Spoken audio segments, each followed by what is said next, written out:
Hello. Let me just check. Yeah. It's nice to have you here. Wait, aren't you recording? Yeah, I'm recording. Oh, okay. I'm sorry. So today we'll be conducting Hyperloop Talks with Mohi Khan. Hyperloop Talks is a social media event to highlight the experiences of individuals in the Canadian Hyperloop community. Mohi, would you like to introduce yourself? Sure. Hey, so I'm Mohi, as you just mentioned. My background is in aerospace engineering, both in my bachelor's and master's. In my bachelor's, that's where I started getting involved within the Hyperloop sphere. And then I guess later on, we will delve more deeper into how I got involved. But in terms of my current experience right now, I'm a research engineer in an organization, which I can't disclose. We do a lot of engineering projects, a good chunk on the space side as well. So academically, aerospace engineering, that allowed me to bring my expertise from that standpoint into the Hyperloop concept. And over the years, I've also been involved extensively in rocketry as well. So Hyperloop and rocketry have been my two passions, and they've taken me a good number of places. Yeah, that sounds amazing. What have been the roles that you overtook in Ryerson Hyperloop? So Ryerson Hyperloop first, this was back in 2014. 2014-2015 timeframe when SpaceX had announced the Hyperloop competition, or they put out the proposal for a competition, and a bunch of us, most of them were grad students at that time, and I was the undergrad, and they wanted to figure out how we can partake in this competition. And our specialty back then was all landing gear, specifically from aircraft landing gear. That's where a bunch of us had interned and gotten to work with.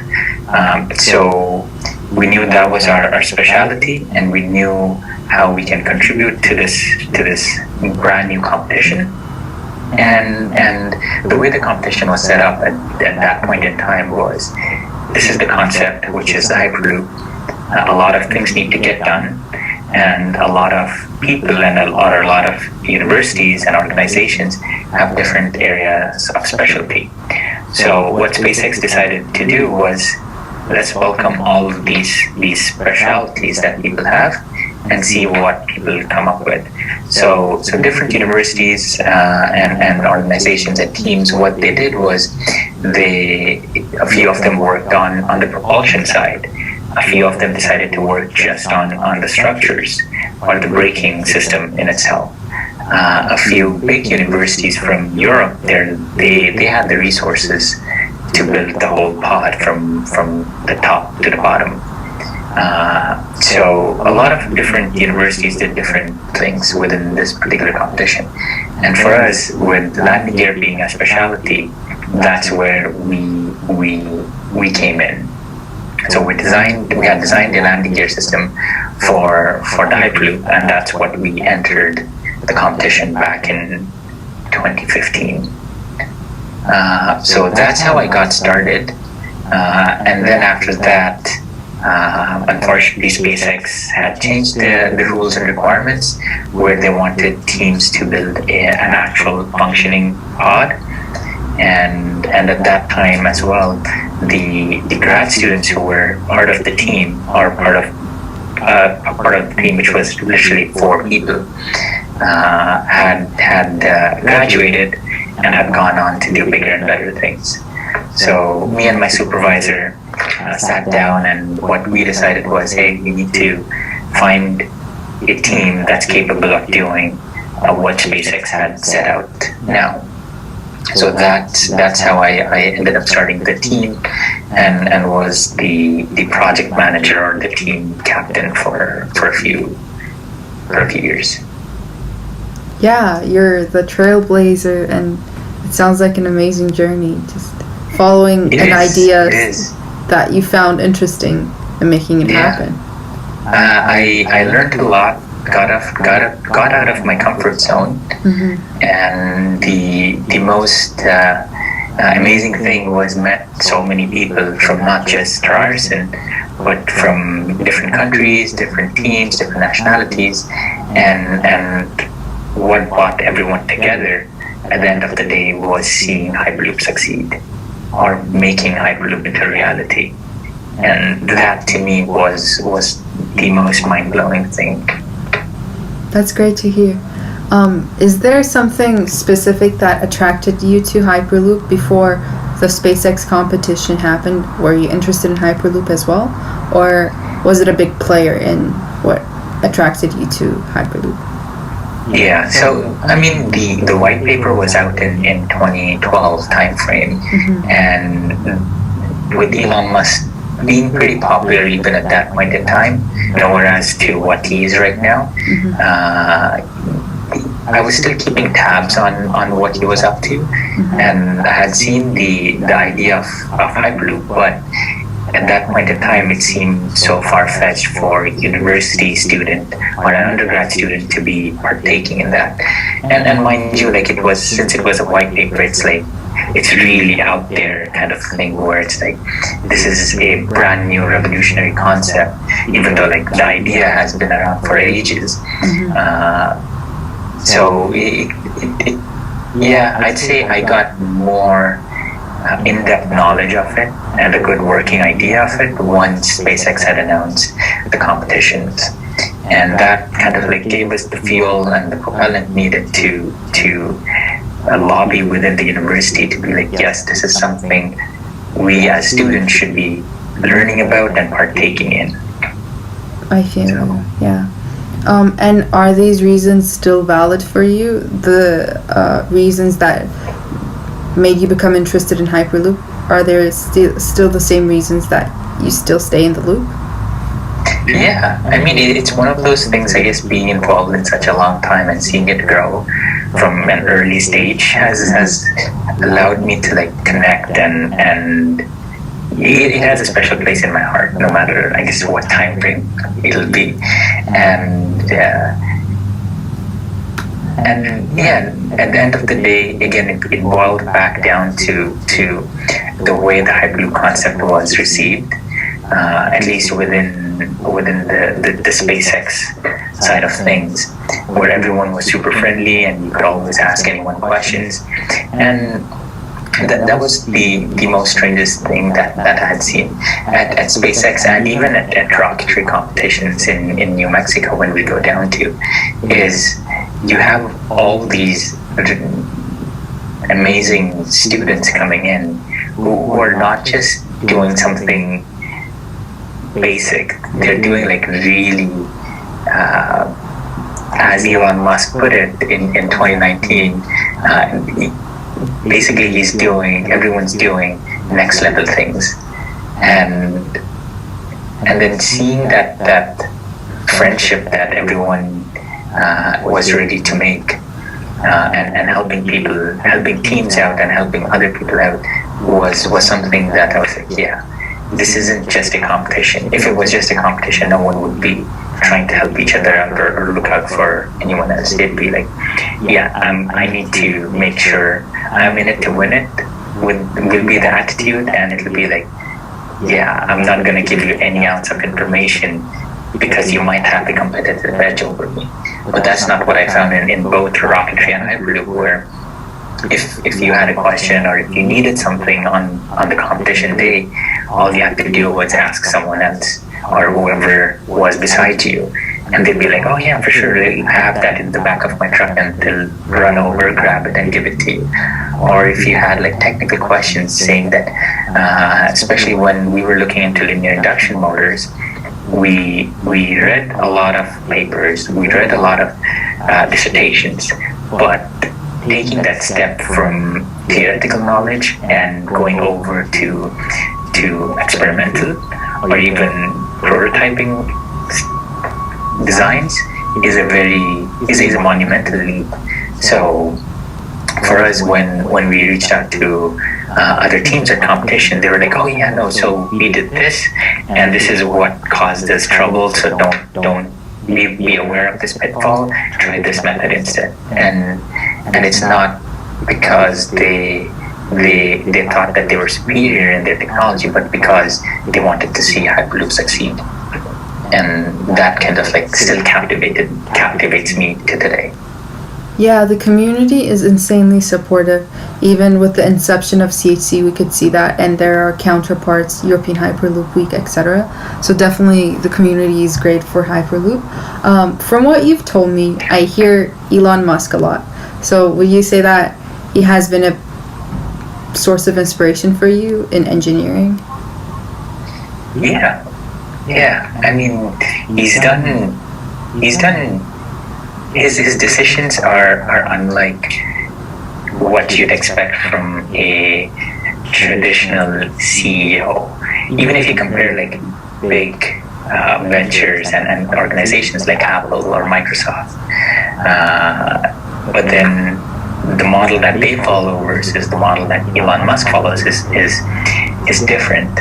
And one of the things that he, I guess, what I found very interesting is he follows a more aggressive innovation strategy, where it's like provide all the resources as you can, and don't worry about what people are up to, at least on the nitty-gritty kind of detail. People will come up with ideas and be very innovative when you give them the free space to think about things outside of the box. So that's what kind of like really drew me, and he did a very similar thing with SpaceX's Hyperloop competition. He came up with the resources, which is let's build a track, let's figure out how the competition needs to be run, let's do all the logistics as to what happens when a team, let's say, does the intent to compete and then comes up with the initial report and then the final report, and when they come up with, so he took care of, him and his team took care of all of that, and they led the brainstorming section and coming up with concepts to us, to students. So that, I think, goes a long way and went a long way for everyone. Yeah, exactly. Were there any other people who have been supportive in your Hyperloop journey? People that you've worked a lot with, or who have motivated you a lot? Yeah, so other than my supervisor, who's been a long supporter of doing things that are innovative. So he's been a huge role model from, I guess, day one for us to like push, compete, and he. Would you like to give his name? Yeah, it is. His name is Saeed Hashemi. So basically, unlike all the other professors and doctors that are in the academic sphere, one of the most interesting thing about him is you can see that he actually is very intrigued by this concept and wants it to succeed, and wants the team to succeed at the end of the day too. So when we used to have our design review sessions, as all student review sessions go, like critical design review or preliminary design review, they have to be in the evenings because students have class in the morning till the afternoon. So it's usually like after 6 p.m. And professors, as you know, tend to done their day at 6 and be out the door. But because he saw the potential in the team and the importance of that, he used to always like stick around. And then we used to have our session, and then the way it used to pan out is after the session's done, everyone asks questions, and then it's pretty much an informal or formal close, but then there's still that informal period that still runs on where people are still talking, trying to brainstorm, figure out, okay, this is a problem that my colleague in another sub-team pointed out. So let's see how can we figure this out. It's like that impromptu impromptu session where you're trying to like, okay, you've got that energy now because you just hit a milestone, and you want to keep it going for a little bit longer. And at that point, it's like well past 9, and it's now late. It's like past 9 for students. It's like no, it's still like early. But for someone who's working for a good chunk of the day and who's got like other priorities and commitments, he used to still stick around and like be very involved in that. So that kind of like showed us the importance of what we're doing and what, in a way, what the university was expecting of us. So that kind of like pushed us and drove us to do better every time, and to do things in a more bigger manner every time as well. So yeah, he's one of them. Other than that, there've been a few industry people who've been guiding us and helping us. And there's like it's hard to pinpoint and say acknowledge, because I guess you can't really acknowledge so many people in the sense that they've helped us give like even a small tiny little advice went a long way for us, especially people from the industry like sponsors and whatnot. Their contribution, even if it wasn't monetary, their advice just was like, yeah, okay, we didn't think of this before. This makes a lot of sense. So those little things went a long way for us. That's great to hear. Along your way as the project manager or joining the SpaceX competition, what were some difficulties you faced, like the memorable ones?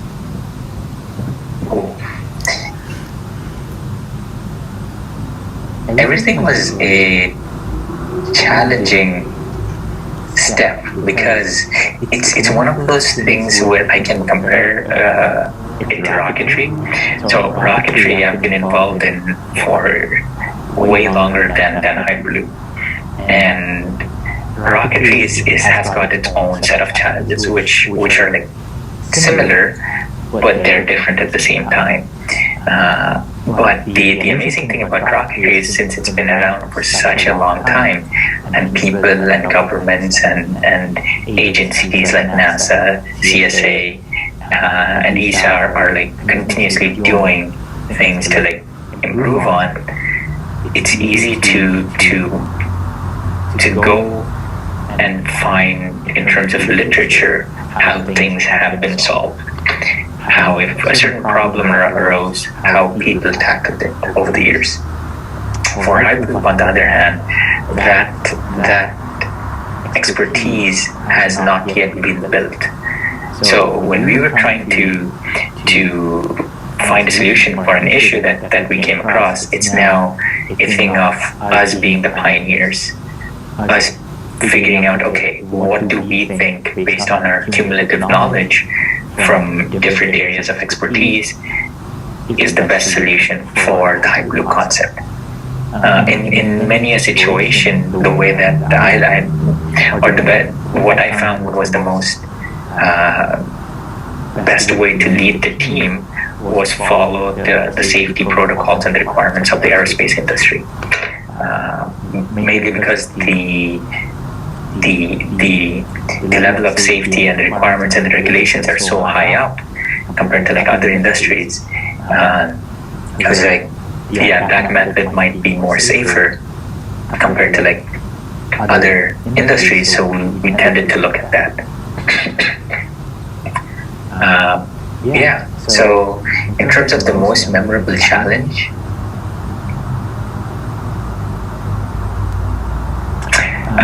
one of the things that we did to test out our levitation and propulsion technology was come up with a test rig that we affectionately call the donut, and building that was a feat in itself. It's a pretty big test rig, and we didn't really realize until we assembled everything. It's like, whoa, what is this? Like, it is much bigger and more scary looking than we anticipated. So the challenge was we as in Ryerson being a downtown university, we can't do tests just on and off, like without thinking deeply about what's actually happening. So one of the things I had to do was figure out, basically do a DFMEA where I'm listing out all of my potential hazards, the severities of each of these hazards, and then how and what we're taken or what steps are taken to mitigate these hazards. And many of these things were there's other people involved, in the sense that it is a busy downtown space. So other than taking the necessary steps to protect and to ensure safety, I've always, like in the back of my mind, I always stressed over, it's like, okay, when we conduct this test, how am I going to make sure like everything's clear? And if in case something goes wrong, what needs to be done beforehand, just in case. So that always like was a major challenge for us, and we overcame that in the end by like talking to security, figuring out what time the campus was usually empty at, and then giving not just security heads up, but other agencies as well, saying that hey, this is what's happening, and this is again a similar thing with rocketry too, where testing and converting a design from a paper design to an actual model, and then testing that model has always been a challenge based on our university's location. For rocketry, like one of the things that we do is separation tests, and in that, basically you're separating two halves of a rocket, and a pretty loud noise is generated. So every time before I do that, like I do the same thing as I did for Hyperloop, where I contact security, I contact Toronto Police, I contact EMS just to let them know that hey, this is a test. Because there have been instances where people heard sounds from the test rig, and then we're like 911, I don't know, like something popped. It's like, what's going on? And then police comes over, and then we have to be like, hey, no, we're just doing a test. We inform security. Here's the paperwork. Here's the department approval for this particular test. So there's a lot more, at least, that we had to think about being a downtown university. Yeah. Well, there's a lot of learning going on, and I assume what you've taken away from not just this challenge, but everything you've come across in SpaceX or forming your team, your relationship with Professor Said, right? Said, yeah. Must have changed you significantly. So how would you say Hyperloop has changed you personally and professionally? So Hyperloop allowed me to think in terms of bigger picture. Engineering allowed me to think about the technical side of things, but then as I mentioned, Hyperloop allowed me to think more in terms of the bigger picture, where it basically, I knew where I was at, and I knew where the team needed to go in the end, and carving that pathway and ensuring proper resources were allocated, everyone had what they needed, was under my purview. So that allowed me to figure out and learn at a very high pace the project management side of things, the logistics side of things. For a lot of design teams and engineers, coming up with the CAD and then being like, and then calling the design as done is a very easy thing. Especially like me, if you would have asked me to design something before Hyperloop and rocketry, I would have finished the CAD model and the design in, I'd say, a week for like a substantive project, and then that was it. But what Hyperloop allowed me to do was figure out, okay, so the CAD's done, the model's done, what next? Are we actually able to get all the parts we need? If we do, how long is the time frame looking like? And then to think about how is it actually manufacturable? Is it actually is it something that we can assemble without requiring fixtures that are in itself like complicated or that need to be built? And then how are we going to test it? How are we going to validate it? So that bigger picture things was I guess I learned through Hyperloop. Yeah, I can see where that comes from, and definitely that must have set you apart in your job or in your master's, is how I feel. Would that be a correct statement? Yeah. So at least for masters, for me, doing a MASC, you are on your own. Like you need to think about a lot of things outside the nitty-gritty engineering details. So because of this past experience, it allowed me to like actually think, okay, through basically like that life cycle of the item or the project, not just within my academic sphere, but also within my industrial sphere as well. Thinking about how we are translating a paper design into a physical design. Yeah, I see how that comes together. How do you think Hyperloop will shape your future? We've talked about how it's affected you thus far, but do you think in the future it will turn you back into the Hyperloop community? Will you be working back in Hyperloop, or what you've learned from Hyperloop will significantly change how you look at the current industry you're in? Yeah, no, definitely. Like Hyperloop is something that I will definitely be keeping a close eye on, keeping tabs on, and if given the opportunity down the road to work on the Hyperloop concept, I'm sure I'll be more than happy to seize it. But currently, like helping out university teams, not just Ryerson, but anyone who's starting out within the Hyperloop sphere, or who think that my expertise, my limited expertise, I should say, within Hyperloop might, if they think it's handy, I'm more than always like happy to help. And then that's what that's what drew me to Hyperloop, and that's what keeping me contained within Hyperloop as well. So yeah, I guess Hyperloop has been a close thing within, and Hyperloop has been in my heart and will always continue to do so. And I hope to be involved in some capacity in the years to come as well. Well, that's great to hear, and it's relieving because we don't want you to go away.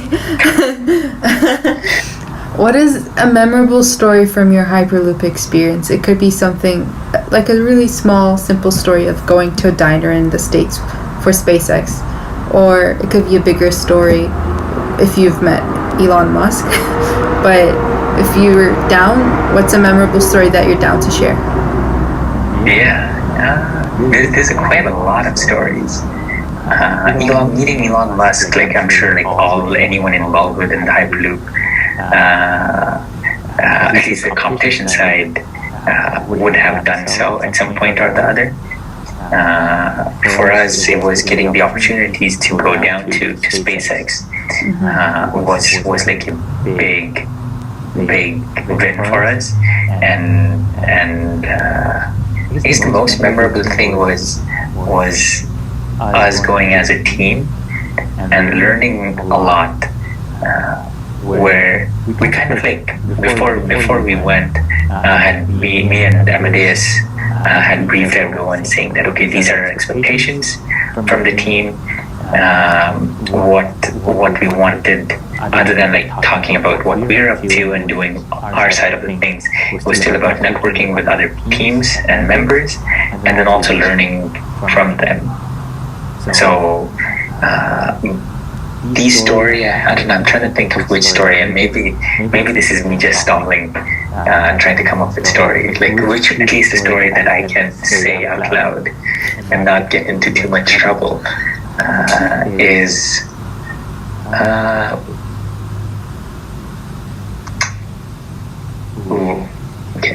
okay. So here's the interesting story. So at one point, what was it? I think on the Sunday night.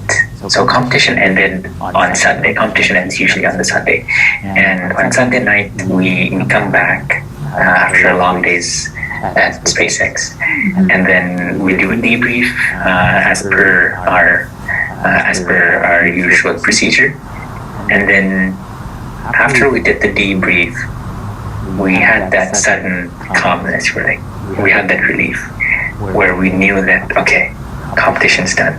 We can take a breath now, and we can relax for a little bit before we pack everything up and head back to Toronto. So that little gap that we had of a couple of hours, we actually genuinely, I think for the first time that whole competition was when we relaxed. And one of the things that we did, since we never got the chance to, whereas one thing that I always try to do with no matter what team it is do one experience or do something as a team where you can just bond, where competition generally puts people at each other's throats, where you've got that stress level and that anxiety, no matter what the member is doing, anything compounds and everything gets magnified. If like a wrench is not put in the toolbox properly during competition weekend, it's like, oh my god, you didn't put the wrench in the toolbox, like what's wrong with you? It like compounds. So usually towards the end I like to just like take the team out and relax, even if it's like a small dinner or go to Santa Monica Pier, where we went to Bubba Gum Shrimp. And as a team, one of the things that me, Amadeus, and Adam all joke about is from the movie Forrest Gump. So we took the team to the restaurant, and then we were like, this is from the movie, like this is what like this is where the theme comes from, and then we were like trying to showcase that. And then we had walked on the beach, and we ate dinner that after the sunset, and that was one of the first times that we genuinely like saw Santa Monica Pier as a team, and then we were like laughing and joking and having a good meal in a while. So we've talked about mostly positive experiences or just challenges, but what is a time that you felt that you failed, and how did you pick up yourself from that? What did you change? Yeah, the time that we failed was when we actually failed at the competition or the competition. So this was, I think, in 2019 or 2018. Yeah. So for that competition, we finished the preliminary design briefing, and then we submitted the final design briefing, and then we had really high hopes, and we knew we still had shortcomings. We knew where our issues were, so we kind of had that mindset going in, saying that yes, it could be either or. Where there are certain things where SpaceX might like, but there are certain other things which SpaceX might not agree with. And then at the same time, being a competition that had run now for a few years, we knew that other teams, especially the bigger ones from Europe, were most likely going to have a significantly better pod design compared to ours. So we had that mindset going in, but nonetheless we still had good, strong hopes that everything would work in our favor to some degree. And we submitted the final design briefing. I think a month or so went by, and then we were like getting very antsy, saying, okay, I think we didn't get in, like it's been such a long time, they haven't said anything, so what's happening? But luckily for us, SpaceX at that point in time had chosen to call us in for an interview, where they had a slew of questions for us, and they went, I believe, like sub team by sub team in terms of our design, and then literally it was like a rapid fire. It's like this issue, how they're tackling it, what's the next step for you. So after that interview, which we handled pretty well, I think a week or 2 weeks later, I got that email saying, yeah, our design was great, but other people's designs were a little bit better than ours. We should still try to pursue what we're doing and improve on in areas where they pointed out.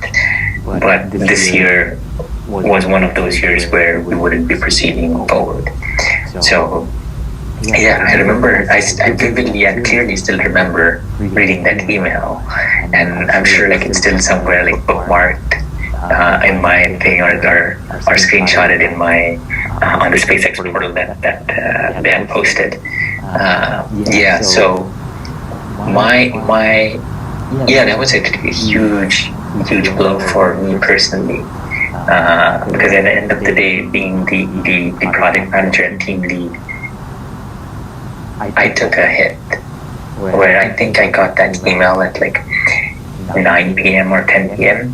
and then I think I stopped doing whatever I was working on, just like shut the lid of my computer, and I was like, yeah, I'm calling it for the night, and went to bed.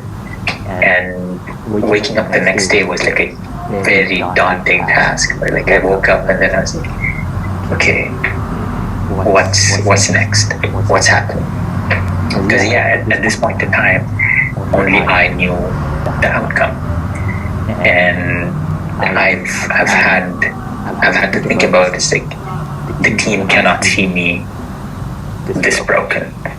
Otherwise, they'd be like, yeah, there's no point in doing this. So I had to collect myself, had to collect my thoughts, wrote a statement, and then said, these are the things that we did. Highlighted our successes. Told them it's been a very challenging year with everyone having midterms, exams, projects, lab works, and whatnot. We still succeeded. We passed the first round, which is a huge elimination round within the competition itself. We passed the second round where we had to submit the report, and then we got a call by SpaceX for an interview, and that is a really good milestone that we hit, and not a lot of universities or teams or us before that can say. So at that point in time, wrote that statement out, called in a all hands meeting, where everyone was like, oh, okay, what's going on? Like Mohi just called like an entire team meeting, and yeah, I told them as it is. I told them what I think we did great on, what SpaceX thought what we did great on, and told them like where our shortcomings were, and told them not a lot of people can say that they've been involved with SpaceX and gotten the chance to sit down with SpaceX and have their designs torn apart. So that to me is still a win, which is like, hey, if our design was worthy enough for SpaceX to be like, let's interview these people, that was still a decent win. And basically told everyone as it was, and told them that this is not the end for us. Because when we started, one of the things that I, as a team lead, did was set goals for the team. I didn't want to be that team lead where I set the goal as win the SpaceX competition. That to me is, as much as I'd love to win the competition, that to me is an unrealistic goal based on our university structure and resources that we have. We have some amazingly talented people. We have some amazing sponsors, but there are other teams out there whose sponsors and whose resources that they have are far superior than ours. And competing against that is amazing, but at the same time, I didn't want to, from day one, make that as a goal, make sure that the entire team was on that page and have that taken away. So our goal was more along the lines of us going to SpaceX, showcasing and meeting other people and talking about what we're doing, being a small university in Toronto, Canada. And we got the chance to do that, and that for me was still a win.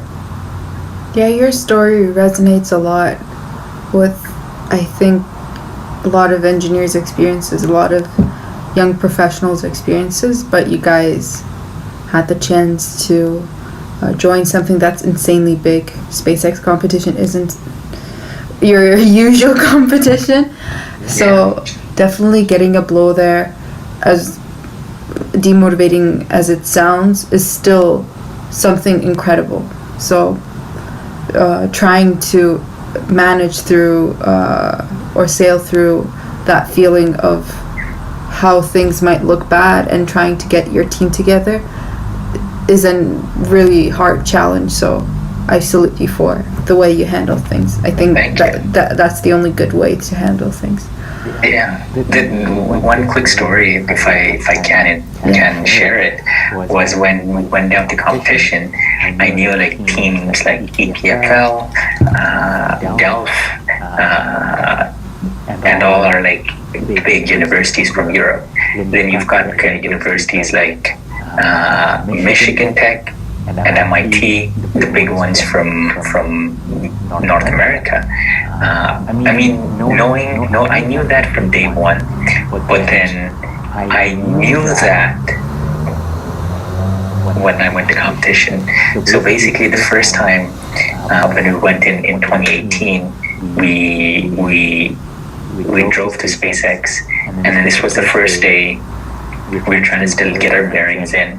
And this was the very first time that we entered SpaceX, like beyond the security gate. And then we were still lost. We didn't know where to go. So we're just driving around within SpaceX.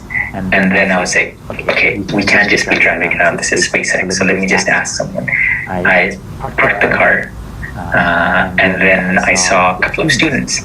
And then I was like, oh, look, Hyperloopers. Let's go see where the directions where I need to go. So I jumped out of the car, followed one of them into where they were going, and then I flagged them down, and then I was like, oh, okay, I'm trying to go to this place. Do you know what the best way is? And this gentleman gave me directions, and they were from EPFL.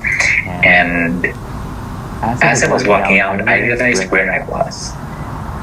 I was inside an airplane hangar that EPFL was using.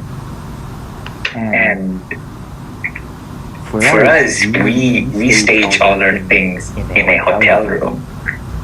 EPFL staged it in an airplane hangar, which was just insane. So I was like, yeah, Ryerson is doing some amazing stuff when I'm competing against someone who has their own hangar.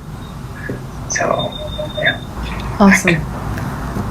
So we've talked about your experiences, but I want to talk about the future of Hyperloop in general. How do you think Hyperloop will change our lives in infrastructure, architecture, or transportation business? How do you think it will change it? Hyperloop has the capacity to have quite a seismic impact within not just the transportation sector, but a whole slew of industries and sectors. Like you mentioned, like the infrastructure, that in itself is a huge, has a huge cost factor associated with it. So what's in my opinion going to happen is different engineering firms, students, and whatnot will start looking at how can we make this more cost effective and feasible. And a lot of innovations will come out, which may or may not be implemented within the Hyperloop concept, but can be implemented or can have applications elsewhere. So in a way, it's like me being an automotive, or I should say, me being an Formula One fan. A lot of the innovation within the automotive side comes from like Formula One, where it starts off as a high level concept, and then it slowly trickles down to like everyday cars. So I think that's what's going to happen with Hyperloop, where a lot of innovation will be done on the propulsion side, on the braking side, on the infrastructure side, and on the logistics side. And eventually it'll make its way not just to Hyperloop, but also in other industries and areas as well. And yeah, I agree with you. I think it will just spread out in other areas, not just going to stay as one mean of transportation. It's going to have fundamental changes. Do you think? And one quick example for that is people now are getting used to the idea that commute times need to be shorter. And when they're reading about Hyperloop, they're like, oh, so in a few years, based on how things are going, we should expect going from Toronto to Montreal in X amount of minutes. But that X amount of minutes is literally taking us to go from Toronto Union Station to, I don't know, north of Toronto, or like to Ryerson or UFT, where you're spending like an equivalent amount of time because of backlogs and the volume of people that need to be moved. So people are realizing that that needs to change. So even though it hasn't happened because of Hyperloop in a way, but I think it has, because people are now getting aware of what the technology can be, and they're starting to expect that from other areas of transportation too. Yeah, exactly. Do you think that we will see Hyperloop transportation soon? When do you think it will happen? I mean, Virgin has been testing out, or Hyperloop One, I should say, has been testing out their pod. HCT has been doing amazing things. So yeah, soon. Maybe not soon in terms of commercial applications, but the way that it'll pan out is initially it'll be for as an experimental vehicle where they'll be using for tests, and then it'll get translated for cargo, and then finally for commercial passengers.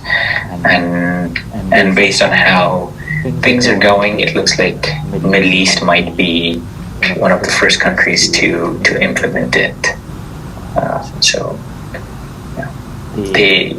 Like UAE and Dubai tend to be those countries where they want to be the first, and they're ready to shell out whatever it takes. What are some unsolved challenges when it comes to Hyperloop that you wished was talked about more? Because, as you've mentioned, Hyperloop isn't just about the pod or anything. It's a holistic approach. What do you think is not talked about enough?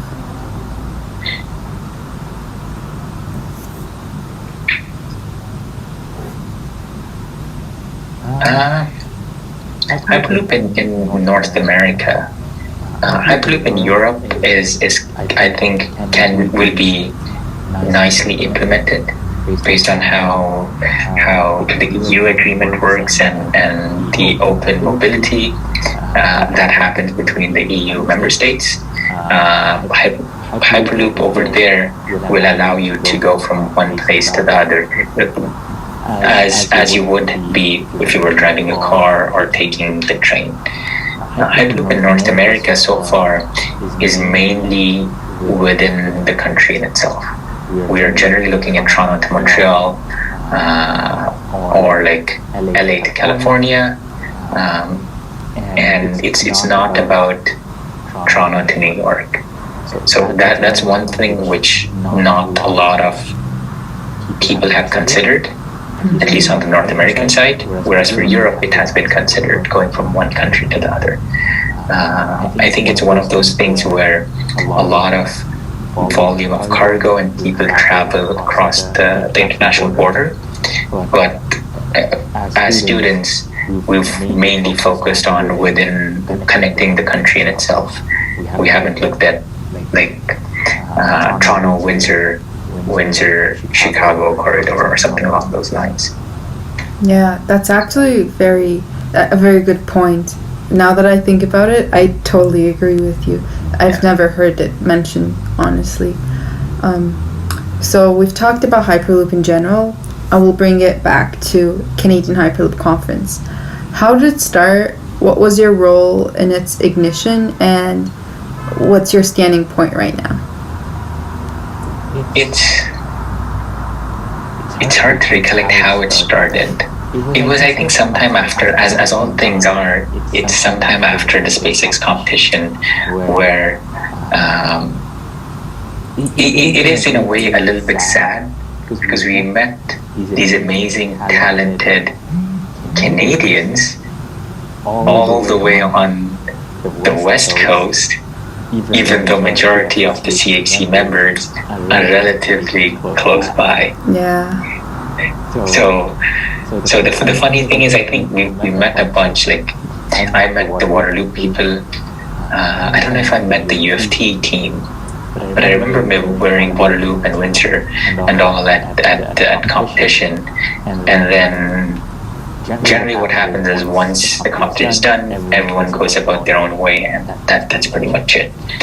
But this being an American or SpaceX competition, we kind of like figured out, yes, there needs to be something for us back home. Like, how are we going to stay connected? How are we communicating to each other on what we're doing, on how can we improve things for ourselves? And at that point in time, like SpaceX competition was great, but then how are we lobbying within Canada in itself? Like, what's our representing body? And that's how, in a way, I guess CHC got formed. And early on, Sasha from UFD had taken that role of doing the heavy lifting in terms of like contacting everyone and being like, okay, are you interested? Yes or no? If you are, would you be available to meet? And I'm pretty sure he got an astounding yes from everyone who was contacted, because it's one of those things that you've met on the other side of the world, but you still want to continue to talk to those people outside of that as well. And then that's how CHC in a way got started and got the ball rolling. I initially was representing Ryerson and figuring out how we as a downtown university can assist CHC in their big picture and goals. And one of the things that I was looking at was the Downsview location for Hyperloop. Aerospace has got a faculty down there for research, and it has a pretty sizable outdoor area, which currently which isn't being used. The only downside is because it's outdoor in the winter, it snows and it gets really cold, so it's not really usable at that time point. And unfortunately, the pandemic kind of like threw a wrench in the works as well of that. So that's how I got involved. That's how that's what my role was within CHC. And how do you see the future of CHC to be? What do you want it to become in the long term?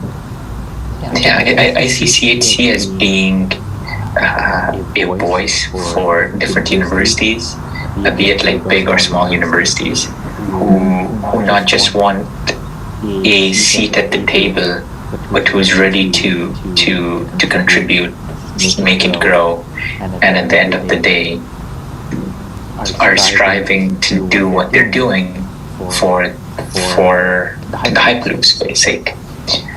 So I guess it's one of those collaborations where everyone's ready to share their knowledge and ask questions, get answers, get their own team members involved for the commonality that's between them, which is the Hyperloop.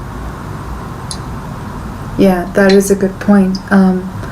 So CHC is open to all levels of experience, and in the future it will definitely grow bigger. What would you recommend to a new team that just got into Hyperloop? What would you tell them to motivate them? I'd tell them what basically the issue that we ran was when we started working on Hyperloop, there weren't many Canadian teams involved, and for us reaching out or to teams was a daunting task. It's like, oh, I'm reaching out to a European team or a US team, and I don't know what they're gonna say. They may perhaps like they don't even know us because we're such a tiny university compared to everyone else. What if they don't respond? Or what if they're like, no, we don't want to? But that's not the case. Like, everyone's ready to share. And I think CHC down the road for small universities will give them the tools needed to voice their questions and inquire without having that hesitation that might have been there if they had to do it by themselves. This is like a one-stop shop where they can be like, okay, I don't know where to start for building my braking system or my linear induction motor. I know what to do. Let's fire up CHC's website or CHC's Slack channel and just post a question. There's someone from any one of the teams will chime in, and then they can be like, and it creates a conversation. If I chime in with one response, someone else from another team can be like, hey Mohi, that's a great idea, but you'll run into this issue, try this method. And then I'll be like, oh wow, I didn't think of it that way. Thank you for that. And it fosters innovation at a much accelerated rate compared to doing it alone individually without having anyone else to bounce ideas off. I totally agree with you. So say you were to meet an individual who is hesitant about joining Hyperloop community, what would you tell them to make them feel less anxious or less nervous about the whole experience? Like a student who is joining a design team for the first time? Yeah. I tell them to first find out where that hesitation is coming from, and to see if Hyperloop is truly for them or not. But not just Hyperloop, any design teams. If it's Baha, Rocketry, SAE, it's like finding out if you're genuinely passionate about it or not. For me, Hyperloop and Rocketry was something that I was genuinely passionate about, and I was able to not just stick around, but carve out the necessary time I needed to get the work done. And so my advice to them would be, don't just join because you're like, oh, I can put this on a resume, but then what'll end up happening is you'll maybe be involved for like 2-3 months, and then the midterm season will hit, and then you'll pretty much stop all Hyperloop related activities at that point in time, and then you won't ever touch it again.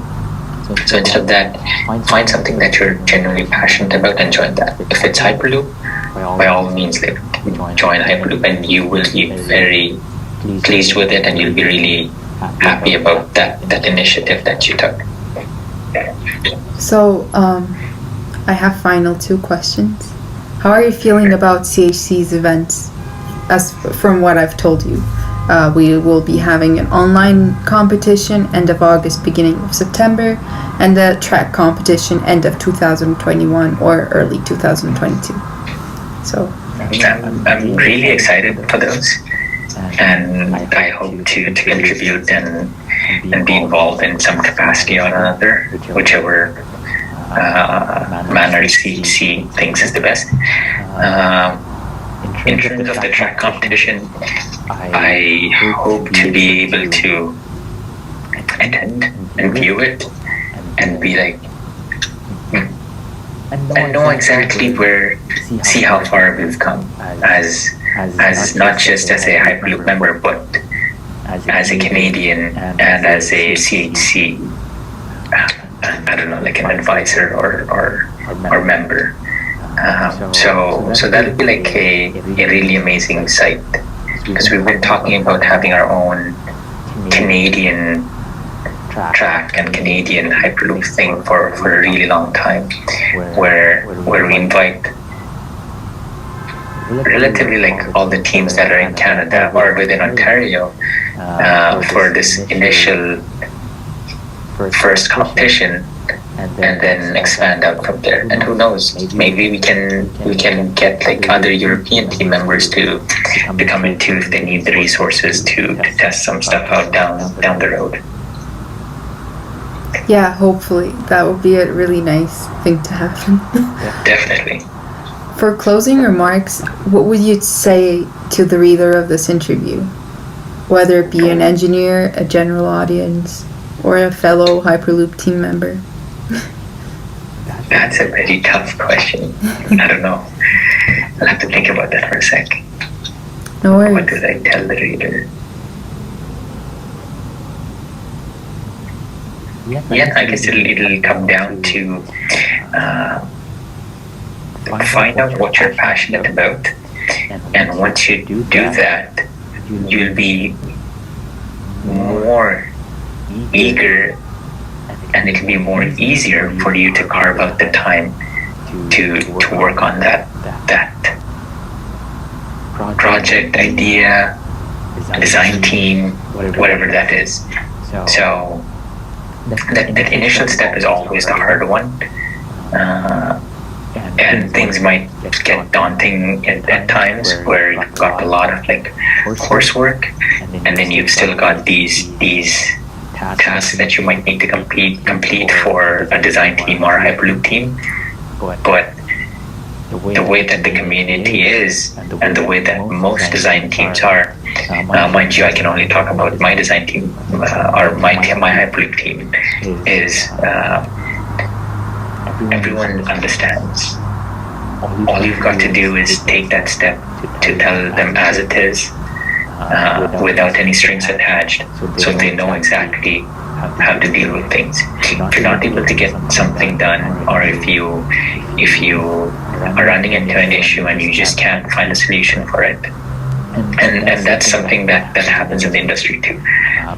What you've got to do is you've got to let your team lead know, or whoever's in charge know, that hey, this is the issue, and what's the best way. So if you're not able to carve out time because of a project that's coming up, or because of exams coming up, which generally speaking, my team has always accommodated that, because exam season is like one particular time frame for most universities. Project deadlines are at one particular time within the semester, so we always like put our deadlines around that. But if for some reason something comes up personally and they're not able to hit milestones, just let the team lead know, and they'll be more than happy to figure out what the best course of action would be. And that way you don't burn yourself out, you don't stress out too much, and you'll be involved longer. And who knows, you can go to SpaceX competition, be the team lead in a few years, and do more amazing things than let's say like I was able to accomplish, which I'm sure everyone can do. I didn't do that many. Don't be so humble. But yeah, thank you for that message, and thank you for sparing time today. It took over an hour. I'm sorry about that. Oh no, that's fine. But it was a great interview. I was prepared for this. And yeah, take care. You too. Bye. See ya.